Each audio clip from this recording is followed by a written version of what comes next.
So, heat pumps, EVs, solar panels, where to start, what to do. In this episode, it'll sort through all your different options and give you a feel for what's the best thing for your wallet and what's the best thing for the world.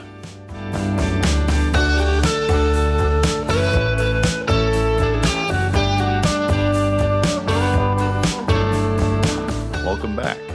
Hopefully now you have a better understanding where your major sources of carbon dioxide emissions are coming from. And we will have several shows on each of those categories on how to reduce them. Before we jump into that, I wanted to introduce a methodology that I like to use that will help you evaluate options within each category and between each categories on what is the best thing to do and the best thing to do first. It's a methodology that consultants like Accenture and Deloitte and McKinsey use and charge a lot of money for in the business world I came from. I'm going to give it to you for free.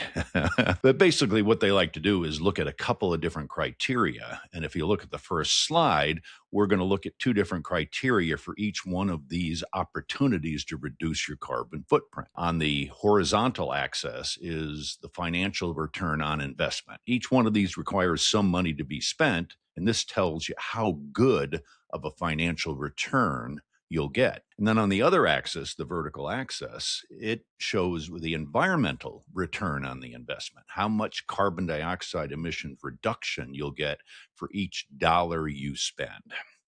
And of course, they like to, do a nice simple 2x2, draw two lines. The vertical line I chose basically at 3.5% return on investment, because that's what the U.S. Treasury bond will give you after tax. And so it kind of says, okay, hey, if you're to the right of that, it's better than a U.S. Treasury bond. If you're to the left, it's not as good. Most people that have either an IRA, 401k, or a brokerage account will have a combination of bonds and stocks. So you're normally going to have some money in fixed income. And this tells you, hey, this is better than that. On the horizontal line is basically an arbitrary point I chose of 0.75 pounds of carbon dioxide per dollar of investment, just to, as a line just to get all these opportunities on this chart. So once you divide this grid, we always like to name the different quadrants. And the upper right is always the no-brainers. Hey, it's great for your wallet and it's great for the world. Everybody should do those. When you look down there, down at the bottom right-hand quadrant, it says, hey, this is great for your wallet. It's okay for the environment as long as it doesn't go below zero. And that's just smart money. Whether you care about the environment or not, you ought to do those things. Then there's the upper left hand, which says, I've got better things to do with my money, but it has such a large environmental impact that I'm going to do it anyway. I might suffer a little on the wallet, but it's so good for the environment. And that's kind of where I put myself in that category. You can put yourself anywhere you want. And I look at myself as a practical environmentalist. And then down in the lower left-hand quadrant, it's like, why bother?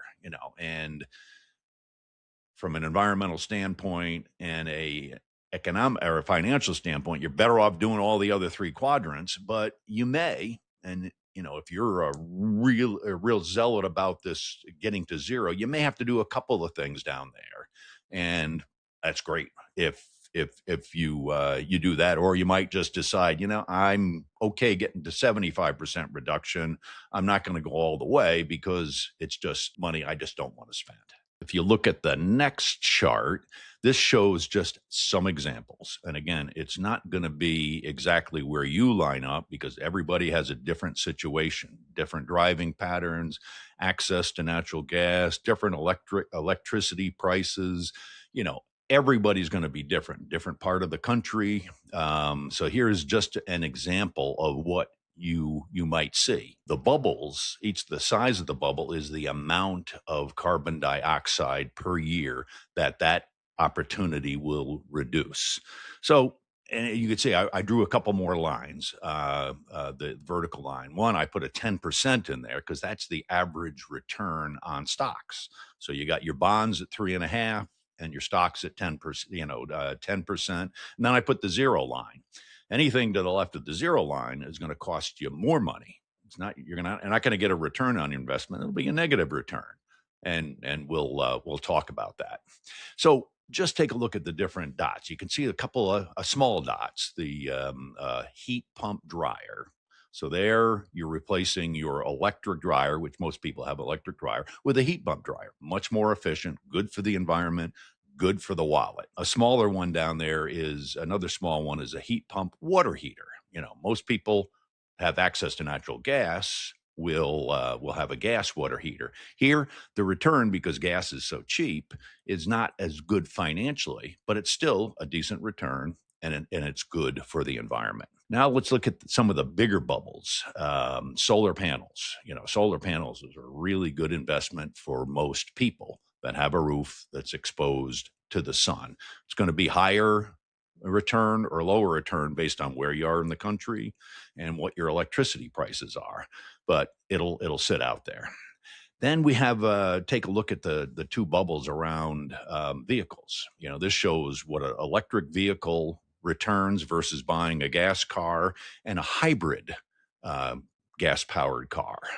You can see those bubbles are a little bit smaller, which you might say, well, wait a minute, I thought transportation driving was one of the largest emissions, and it is, but a hybrid only reduces it about 25%, and even a full EV, it reduces your gas 100%, but you're using electricity, and that has that generates carbon dioxide, not by you, but by the utility. So it only reduces that in half. But you can see those are pretty good investments and pretty good environmental returns, but a lot depends on your driving patterns, your electricity price, and everything else. Then I've got two heating dots on there, or circles. The right side is putting a ground sourced heat pump in if you don't have access to natural gas. You're using fuel oil. You can see it's a pretty big bubble, and it's got a very good financial return and a pretty good environmental return as well. If you got natural gas, that bubble moves much more to the right because natural gas is so much cheaper. Then we have a large bubble way over to the left, and it's a pellet stove. And you may be wondering, what's going on there? And it's something I did. And basically, I've got access to natural gas, which is very cheap. Buying wood pellets to produce the same amount of heat costs about 50% more. So you can say, well, that's not a very good financial move, and it's not, but it's a very good environmental move, as you see, because the pellet stove is relatively inexpensive, and it can, replace most of your heating value. Some people will say, well, wait a minute, doesn't a pellet stove produce carbon dioxide? And the answer is absolutely yes, you're right. However, you got to think where that carbon dioxide came from.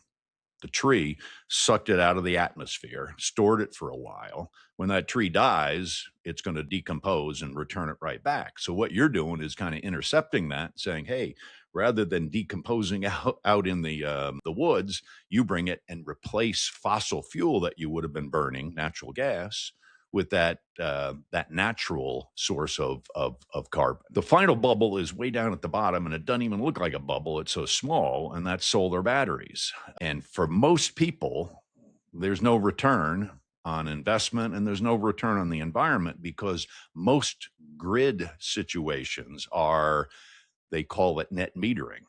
So even though you may be producing electricity you don't use, and you may want to store it in a battery, it goes back to the grid, and they give you the same price as what you paid for consuming electricity. So net, batteries don't save you any money. Again, that's most grids, the one I'm in. And then the other aspect is most grids, like the one I'm on in Pennsylvania, have very little solar. So it's never wasted. You produce it, your neighbors are using it. So it's always good for the environment, the solar. So the batteries really don't help. Now, in California In Arizona, different story, and we'll get into that on the solar show. This kind of gives you an idea what's good for your wallet, the financial investment, what's good for the world, where it reduces carbon dioxide. So this is a methodology we'll use in each one of the subsequent shows. The final chart we'll go over is, talks about, using it. Once you got all those bubbles and you're looking at them, you may only choose a few. And because of certain reasons and financial constraints and things like that, and that's great. Jump right to that show and see what the best option is for that particular area. Some people are going to say, I want to get to zero. And what we'll do is also produce a map like this that you can actually produce with our tools yourself, or we can help you in a Zoom call. But it says, hey, how can I get to zero?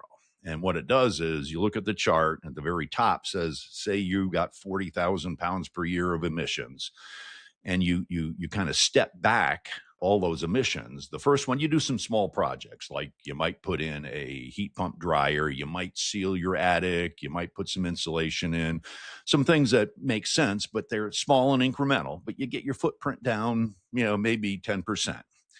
But then then to get to zero, you first got to electrify your heat. So normally people are burning stuff, gas, oil, or propane. You electrify that. Then you electrify your driving by getting an EV. Each one of those has you consuming more electricity. So after you've done that, you add up all the electricity that you currently consume plus the additional ones, and you put solar panels in to generate all the electricity that's used for your new consumption model, and that can get you to zero. And hopefully you'll all have that ambition, and we'll help you through that. So hopefully this gives you a good understanding of the methodology we'll use. Now go ahead and jump to each one of the shows that is the most interest for you, and we'll see you soon. Thank you for watching Fade Your Footprint, a show about home decarbonization. Make sure you visit my website, fadeyourfootprint.org, and check out my free tools or book a free Zoom session with me to take steps toward reducing your personal carbon emissions.